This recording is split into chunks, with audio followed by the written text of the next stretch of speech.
ভক্তের চরণে যে অপরাধ করে তাকে রামচন্দ্র বধ করেন, রামের জন্য সে পতিত হয়। সেই জন্য আমাদেরকে প্রথমে উচিত ক্রোধ না করা। ভাগবত পড়ার প্রথম লক্ষণ অক্রোধ, দ্বিতীয় শৌচপরহ, সর্বদা পবিত্র থাকা, বাইরে থেকে ভেতর থেকে, শুধু বাইরে না, বারবার চান করবো, বারবার কাপড় ছাড়বো, পবিত্র না। চান করলে মনটা ভরা হয় বসে যে স্নান করে এলাম বা এখন মনটা তখন মনে হয় হ্যাঁ আমি পবিত্র, কিন্তু বাইরে শুধু পবিত্র হতে কিছু যায় আসে না। ভেতরটাকে আগে পবিত্র করা দরকার, আগে ভেতরটাকে স্নান করানো দরকার, তবে বাইরে স্নান। ভেতরে স্নান কি করে হয়? অপবিত্র পবিত্র বা সর্বাবস্থান গতবিবা যৎ করে কুণ্ডলীকাক্ষ সবাজ ভস্তরস্বতী। যে অপবিত্র পবিত্র সব জায়গাতে ভগবানকে স্মরণ করে তার ভেতর এবং বাইরে পবিত্র থাকে, শৌচ থাকে। তাহলে শৌচের লক্ষণ কি সূচিকারী করে আছে জীবনে?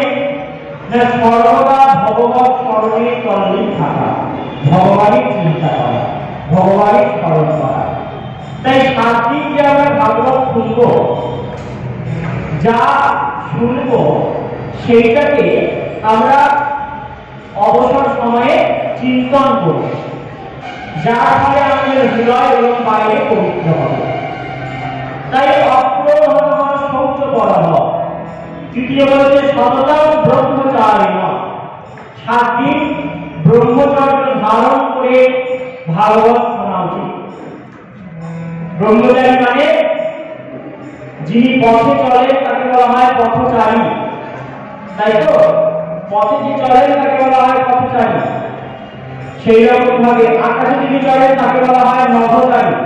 সেই রকম ভাবে যিনি ব্রহ্মে বিচরণ করেন তিনি ব্রহ্মচারী।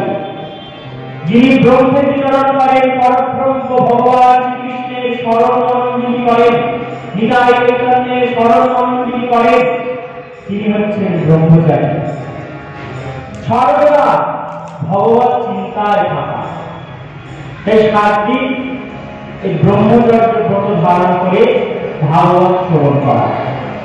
অক্রোধ শৌচপরহ সততম ব্রহ্মচারী।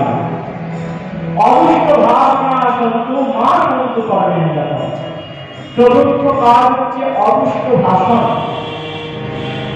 মুখ দিয়ে কোন খারাপ কথা না বলা, বাক সংযম, বাক্যকে সংযত করা, এটা হচ্ছে চতুর্থ কাজ, বাক্যকে সংযত করা। আমরা দিনে অনেক বাজে কথা বলি, যে কথার প্রয়োজন নেই সেই কথা বলি, সময় নষ্ট করি। যে কথার প্রয়োজন নেই অপ্রয়োজনীয় কথাগুলিকে বন্ধ করা, সেই জায়গাটাকে ভগবত নাম দিয়ে ভরিয়ে তোলা। যে সময়টা বসে বসে পরচর্চা করবে সেই সময়টা বসে বসে যদি ভগবান নাম স্মরণ করে সময়টাও বাঁচবে আর পরলোকের কাজটাও গোছানো থাকবে। তাই অদুষ্ট ভাষণ, কোন রকম দুষ্ট কথা, বাজে কথা মুখ দিয়ে যেন না বেরোয়। অদুষ্ট ভাষণ সন্তু মা সন্তু পরে নিন্দা। পঞ্চম কথা বলছে পরে নিন্দা না করা, অর্থাৎ অনিন্দুক ভাবে ভাগবত কথা শোনা, খারাপ ভালো বিচার না করা, কে কি করলো কে কি করলো না বিচার না করা, পরে দোষ না দেখা, এর নাম হচ্ছে অনিন্দা। নিন্দা একেবারে পর দোষানু কীর্তনম ইতি নিন্দা, পরে দোষের কথা বলা হচ্ছে নিন্দা। যার কথা তার কাছে বলছি সেটা নিন্দা নাই। কিন্তু কেউ হয়তো কোনো দোষ করলো, তাকে যে গায়ে বলছি আমি তাকে একান্তে দেখে তোমার একটা ভুল হয়েছে, সেটা নিন্দা না, সেটা তাকে শুনতে দেওয়ার চেষ্টা। কিন্তু তার কাছে না বলে বাকিদের কাছে তার ভুলের কথা বর্ণন করাকে বলা হয় নিন্দা করা। তাহলে কেউ যদি ভুল কাজ করে তাহলে বলবো না, বলছে না বলার দরকার নেই। যদি কেউ ভালো ভালো খাবার ভগবানকে ভুলে পাঠ করে খেতে আরম্ভ করে। তো যাই হোক, আমাদের প্রত্যেকের এই দশা। তো সেই জন্য প্রথমে যত প্রতিকূলতা আছে তাকে কাটানো, তেল দিয়ে এবং ভগবানের কাছে বসে কাঁদা যে তোমাকে তো আমি ভালোবাসতে পারিনি প্রভু, তাই এই অন্ধ যার চোখে জলটুকু সম্বল নেই, আমি কাঁদি সেটাও কপট কান্না, কান্নার মধ্যেও কপটতা, কাঁদতে কাঁদতেও তোমার কথা মনে থাকে না, কাঁদতে কাঁদতেও হয়তো মনে হয় যে আমাকে লোকে ভালো বলবে। তাই হে প্রভু, আমি তোমার জন্য কাঁদতেও পারি না। এইরকম নিজেকে দীন মনে করে ভগবানের কাছে কাঁদা, এটি হচ্ছে বাড়ি, তেজ বাড়ি। আর তৃতীয় হচ্ছে মৃদ। মৃদ মানে মাটি। মৃদ বলি না, মৃদ মানে কি? মৃত্তিকা মানে অঙ্গজাত। মৃদ মানে মাটি, অর্থাৎ হৃদয়টা ওই চোখের জলে মাটি যেমন ভিজলে নরম হয়, চোখের জল পড়ে পড়ে হৃদয় মাটি যখন নরম হয়ে যাবে, সেই নরম হৃদয়ে নরম সিংহাসনে ভগবান এসে বসে পড়ে। শক্ত জায়গায় তিনি বসেন না, নরম জায়গায় বসেন। তিনি তো কোমল, যে কোমল ভগবান সুন্দর কোমল জায়গায় বসতে পছন্দ করেন। তাই চোখের জল দিয়ে মাটিটাকে নরম করতে হবে, মাটির মতো নরম হয়ে উঠতে হবে আমাদেরকে, দীনতা হৃদয়ে আনতে হবে। এই তিনটি সেই পরব্রহ্মকে পাওয়ার বা মায়াকে জয় করার তিনটি অস্ত্র।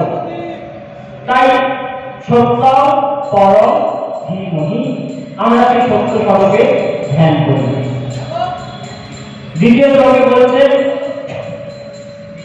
ধর্ম প্রকৃত বৈদ্যবত্ত কর্ম নির্মম সদানম সদা সিদ্ধেজ্জন বাস্তবত্ব বস্তু শিবদম তাৎস্যেন শ্রীমদ্ ভাগবতে মহামুক্তিতে শ্রীমদ্ ভাগবতে মহামুক্তিতে কিংবা পরিবেশনে শব্দ হৃদ অবুদ্ধতে বলছে পরম ধর্ম কি, সেটা যেখানে বর্ণিত রয়েছে সেটি হল শ্রীমদ্ ভাগবত মহাপুরাণ। আমরা সবাই জানি ধর্ম, আমরা নিজেদের কি করি, আমরা সনাতন ধর্মী, আমরা সনাতনী বলি। তো আমাদের ধর্মের নাম কি? সনাতন ধর্ম আমরা বলি। কিন্তু ভাগবত যে ধর্মের উপদেশ দেয় তা হচ্ছে পরম ধর্ম। ভাগবত পরম ধর্মের কথা বলে। পরম ধর্ম কাকে বলে না? ভক্তিকে পরম ধর্ম বলে। পরম ধর্ম কাকে বলে? অহৈতুকী ভক্তিকে পরম ধর্ম বলা হয়। যে ভক্তি কোনো হেতু থাকে না, কোনো চাওয়া থাকে না ভগবানের কাছে, যে আমি তোমাকে ডাকি, আমি তোমাকে স্মরণ করি, তার জন্য আমাকে এটা দাও ওটা দাও সেটা দাও না। যে ভক্তি অহৈতুকী হয়, যেমন বাচ্চা ছেলে তার মাকে ভালোবাসে, কেন ভালোবাসে সেটা জানে না। বাচ্চা ছেলে থেকে থেকে তার মাকে ডাকে, কিন্তু কেন ডাকে সেটা জানে না, তাই না? ঠিক সেই রকম ভগবানের প্রতি যখন অহৈতুকী ভালোবাসা আসবে, তখন গিয়ে সেই ভক্তির নাম হচ্ছে পরম ধর্ম। তাই এই পরম ধর্মের কথা যে শাস্ত্রে বর্ণিত হয়েছে তা হচ্ছে শ্রীমদ্ ভাগবত মহাপুরাণ। ধর্ম প্রকৃত বৈদ্যবত্ত পরম নির্মল সদানম সদা। এই ভাগবত কে শোনে না? যারা নির্মৎসর। এই ভাগবত শুনলে কি হয় না? নির্মৎসর হওয়া যায়। একটু আগে বললাম মা সন্তু পর নিন্দক, পরে নিন্দা না করা। মাৎসর্য দোষ কাকে বলা হয়? যে পরে নিন্দা করে, এটাকে বলা হয় পরের নিন্দাকে মাৎসর্য বলে।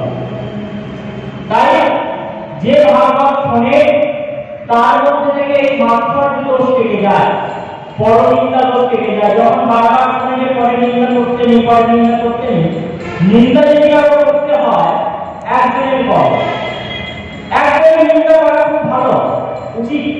আমরা সবাই যদি একজনের নিন্দা করি লাভ হবে। কার নিন্দা? নিজের নিন্দা। নিজের মধ্যে কি বোঝা যে নিন্দা যদি আমি সবার কাছে বলতে পারি তাহলে কিন্তু খুব লাভ হবে। কিন্তু আমরা যে নিজের নিন্দা না করে বাকিদের নিন্দা করি। তাই নির্মল বারানাম সভা বেদ বাস্তব মন্ত্র বস্তু শিবনাম তাপত্রয়ের মূলনাম। বাস্তব বস্তু কি সেই কথা যিনি বলেন তা হচ্ছে শ্রীমদ্ ভাগবত। তাপত্রয় নির্মূল করেন যিনি তা হচ্ছে শ্রীমদ্ ভাগবত। তিন তাপ আদি ঐহিক আধ্যাত্মিক আদি ভৌতিক এই তিন তাপের বিনাশ যিনি করেন তা হচ্ছে শ্রীমদ্ ভাগবত। সমস্ত দুঃখের নাশ যিনি করেন তা হচ্ছে শ্রীমদ্ ভাগবত। এবং যা শুনলে একবার যদি কেউ এই ভাগবত কথা শ্রবণ করে যে কোনো ভাবে, কালকে বলছিলেন না যে গোপাল যাদব পেছনে দাঁড়িয়ে দাঁড়িয়ে ওই একটা কথা কানে চলে গিয়েছিল। আমরা আগেও আলোচনা করেছি এখানে যে ভাগবত কথা কারো কানে যদি যে কোনো প্রকারে যায়, কারো কথা কারো কানে যদি যে কোনো প্রকারে যায়, সেই কথা জীবের মঙ্গল করবে।